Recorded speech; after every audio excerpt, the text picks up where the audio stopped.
안녕하세요. 이주은 부부상담 원장 이주은입니다. 사례를 보겠습니다. 결혼 7년 차, 남편 37살, 아내 38살, 6살, 4살 형제를 키우고 있는 맞벌이 부부입니다. 결혼 기간 동안 가사, 육아에 충실한 게 아내와 가정을 위한 사랑이라 혼자 생각했고 당연한 일들을 해온 것 뿐인데 스스로 과한 자부심을 가지고 지내왔었습니다. 그동안 아내가 소통, 배려, 공감해달라는 요청을 무시해왔던 것 같습니다. 결국 아내는 저에 대한 사랑과 신뢰가 무너졌고 작년 10월 중순 이혼을 요청해 왔습니다. 그제서야 아내의 상처가 너무나 크고 아내를 잃기 싫다는 마음에 반강제로 부부상담을 함께 갔습니다. 아내는 몇 년간 울며 부탁한 말을 상담사의 입으로 다시 들을 뿐이니 부부상담을 안 갈 것이나 상담사가 말한 남편이 변하는 데 필요한 시간 6개월은 기다리며 대화는 하겠으나 관계 회복을 할 필요성은 못 느끼겠다고 말했습니다. 그 후 저는 개인 상담으로 이혼 가정에서 자라난 결핍의 치유와 성숙을 위해 약 3개월간 나름의 노력을 해오고 있습니다. 밀어내는 아내의 모습에 차라리 아내가 요청했던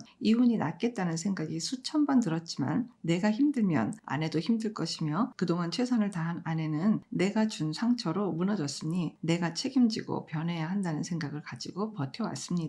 지난주 아내와 함께 운영 중인 매장에 홀로 커튼을 몇 시간 동안 힘겹게 설치했습니다. 다음날 아내는 수고했다는 말 대신 화난 듯한 얼굴로 손님에 대한 배려가 부족했다며 질책했습니다. 전날 늦은 밤 설치 후 집에서 홀로 아내를 더욱 사랑하는 방법을 노트에 쓰고 외우며 아내를 위하고자 다짐한 제 모습이 더 이상 부질없는 행동임을 깨닫고 아내가 10월 중순 요청했던 이혼을 이번에는 제가 요청하게 되었습니다. 아내는 6살 아이의 의견도 중요하니 들어보자고 하며 아이에게 아빠가 빠이빠이 하고 싶은데 우리 아들 생각은 어때? 라고 울며 물어보자 아이는 울며 아빠 엄마 빠이빠이 하는 거 싫어 라고 말했습니다. 그 모습에 저는 가슴이 찢어지듯 아파 제가 한 말을 철회하고 아이와 아내에게 사과했습니다. 아내는 충동 가벼운 마음으로 자신과 아이한테 상처 준 제가 이기적이며 3개월간 전혀 개선되지 않았고 자신은 6개월간 기다린다는 약속을 잘 지키고 있는데 제가 충동적으로 깨버렸기 때문에 더욱 신뢰할 수 없고 더욱 미워졌다고 말했습니다. 저는 가벼운 마음이 아닌 수천 번 고민했으나 더 이상 부질없음을 깨닫고 말한 거라고 했지만 제 말은 경솔하고 신뢰할 수 없는 사람의 비겁한 변명이 되어버렸습니다.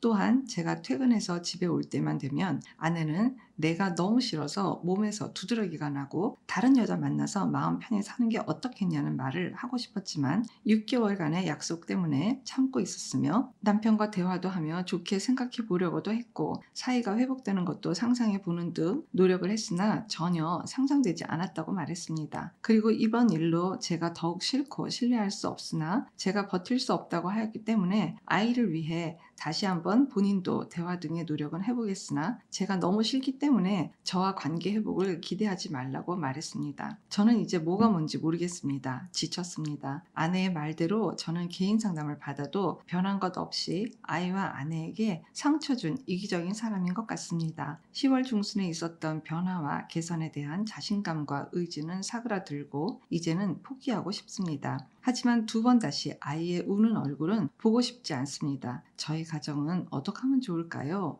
라고 글을 주셨습니다. 일단 거의 하늘이 무너지는 심정과 너무너무 많은 이 괴로움과 정말 고생을 너무 많이 하고 계세요.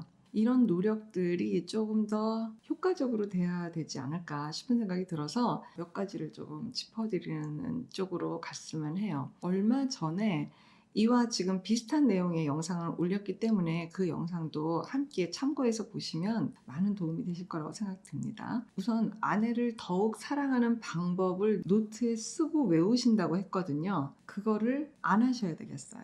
달달달 외운다고 해서 그런 감정이 생기기도 조금 어렵고요. 부인이 지금 거의 뭐 이 마음이 다 너덜너덜해져서 다 나가 떨어진 게 다른 게 아니라 소통이거든요. 소통, 대화, 어떤 공감 뭐 이런 쪽에 어떤 정서적인 것들을 요청하다가 완전히 이제 다 두 손 두 발 다 든 상황이 되신 건데 지금 남편은 정서적인 것과 소통적인 것에 근접하는 그 방향이 아닌 다른 방향에 뭔가를 쓰고 적고 막 외우고 막 이걸 막 짜내고 막 이걸 하시느라고 불필요한 지금 에너지를 내고 계시는 거라고 생각해요. 그러니까 어떤 마음 보내는 거를 지금 머리로 하고 계세요.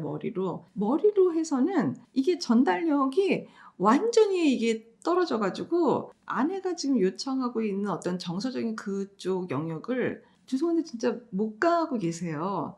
오히려 더 멀어지는 것 같아요. 왜 멀어질 수밖에 없냐 하면은 나는 지금 하느라고 정말 너무 고생을 하면서 하거든요. 내가 한 양이 있다가 보니까 이것도 지금 나한테는 엄청난 누적분이거든요. 이걸 하고 있는데 아내가 뭐 콧방귀도 안 껴요. 뭐 전혀 뭐 싫고 너무 싫고 두드러기 나고 뭐 좀 잘 봐줄 수도 있는데 그런 마음 하나도 없고 막 평가절하하고 막 수치심을 주고 막 이러고 있으니까 쓰고 외우고 적고 막 하는 이것들이 있다가 보니까 몇 배로 더 힘들게 하는 거예요. 내가 나를. 그러니까 사실 이 노트에 적고 쓰고 외우고 하시는 거가 누구를 더 힘들게 하냐면 나를 훨씬 더 많이 힘들게 해요. 부부를 못 만나게도 하고 나를 훨씬 더 힘들게 못 살게 하는 거예요. 또 오해를 하실까 봐 이 뭔가 노트에 적어보고 쓰고 외우고 하는 것들을 그럼 무조건 하면 안 되느냐? 그 뜻이 아니라 지금 뭔가 문제 해결을 하기 위해서 다가가는 방법으로는 지금 현재로서는 이 방법이 오히려 효과적인 걸 많이 떨어뜨린다고요. 반대 방향 지금 가고 계신 거예요. 그래서 그건 나 스스로를 되게 쫙대고 종용하고 뭔가 푸시를 하는 거거든요. 속히 그만하셔야 될 것 같아요. 사연자님께서 이혼 가정에서 성장한 결핍으로 인해서 이런 말씀을 주셨어요. 부모님이 이혼하신 게 내 잘못은 아니잖아요. 이혼 가정에서 성장을 했다고 해서 대단한 결핍들을 갖고 성장을 다 하지도 않아요. 많이 싸우는 부모님 밑에서 성장한 분들이 훨씬 더 결핍된 상황을 많이 갖고 있는 케이스는 정말 너무 많이 보거든요. 그런 거라고 꼭 생각도 하지 마시길 바라며 이런 부분들에서 좀 내가 정말 통찰을 해야 하는 게 굉장히 지금 많이 필요한 거예요. 지금의 내가 있기까지 내가 어떤 과정에 어떤 내용으로 어떻게 왔는지에 대한 어떤 종합적인 통찰 과정이 몇 번이 굵직하게 돼야 되는 게 먼저 필요한 거죠. 뭐 이거 적고 외우고 이렇게 하시는 게 아니라 정말 넓은 범주에서 정말 진심으로 아내는 남편을 만나고 싶은 거예요. 남편과 소통이 되고 공감이 되고 어떤 상호작용이 되는 그런 어떤 정서적인 어떤 연결이 되는 가운데에 두 아드님을 제대로 잘 성장시켜 보고자 하는 욕구가 굉장히 큰 거예요. 제가 얼마 전 영상에서 정말 부부가 너무 싫고 두드러기 나고 정말 못 견디겠다라고 하면 아이들 상관없이 두 분 중에 한 분이 나가게 되어 있다라는 말씀을 드렸잖아요. 그럼에도 불구하고 내 식구가 함께 있다라는 거는 그래도 살고자 하는 내용이 있는 거예요. 사연자님이 그래 이혼하자 라고 오히려 말씀을 하셨을 적에 부인께서는 울면서 아이한테 가서 아빠랑 빠이빠이 하려고 한다 이렇게 이야기를 한다는 그 부인의 그 심정을 보셔야지 돼요. 그럼에도 불구하고 저렇게 남편이 뭔가 개인 상담을 받으면서 열심히 노력하고 있다라는 거에 대해서 그래도 내 심정 알아주는 그 날이 올까? 하는 그 마음으로 지금 기다리고 있는 거예요. 내 마음이 다 산산이 조각나고 한 거에 대한 어떤 원망스러움이 너무 크기 때문에 지금 당장 남편이 요만큼 노력했다고 해서 이거를 확 잡아주는 태도가 부인한테서 나오지는 않을 거 아닙니까? 그렇기 때문에 지금 그 정도의 것은 안 되지만 그럼에도 불구하고 상담에서는 얼마든지 연결할 수 있어요. 맨 첫 번째에 어떻게 지금 적어주셨냐면 가사와 육아에 충실한 게 아내와 가정을 위한 사랑이라고 혼자 생각을 했다. 이건 당연하다고 생각하면서 나는 그동안 이렇게 해왔다. 그리고 거기에 내가 자부심을 가졌다. 가정의 기능에 대한 거를 충실히 하는 게 사연자님은 사랑이라고 생각을 한 거고 그것이 나의 자부심이라고 생각한 거예요. 누구 만족이죠? 사연자님 당신의 만족인 거죠? 여기서 누가 빠졌죠? 아내가 빠졌죠? 그럼 아내는 사연자님한테 감사해야 되나요? 아내도 뭔가 기능을 하겠죠. 아내가 하는 기능은 사연자님한테 잘 안 보였을 수도 있어요. 엄마 아빠가 있고 아이들이 있는 이 네 명이 사는 가정 형태만 유지돼도 이혼 가정에서 결핍을 갖고 성장했던 사연자님 입장에서는 너무 배부른 장면이 되기는 할 거예요. 누구 입장에서? 사연자님 입장에서. 근데 부인은 그렇지가 않다라는 거예요. 그거는 나도 기능을 하니까 당신이 기능한 거 감사하고 나도 기능을 하고 있으니까 우리는 지금 연결되는 소통이 필요하다. 거기에 대한 한이 지금 너무너무 이제 막 굳어져 가지고 그게 막 다 폭발을 한 그 상황이 지난 10월 달이 됐던 것 같습니다. 일단 상담의 방향이 좀 달라지면 좀 더 낫겠다 싶은 생각은 하게 되는 것 같아요. 제가 직접 그 사연자님을 뵙고 말씀드리는 게 아니라 많이 다를 수도 있지만 사실은 이제 상담 방향이 좀 바뀌어야 될 것 같은 거는 뭐냐면 일단은 아내하고 소통을 하기 전에 자기가 자기하고 소통을 잘 하는지를 먼저 보셔야 될 것 같고 거기에 대한 상담이 좀 더 많이 이렇게 집약적으로 되셔야 되는 게 필요할 것 같아요.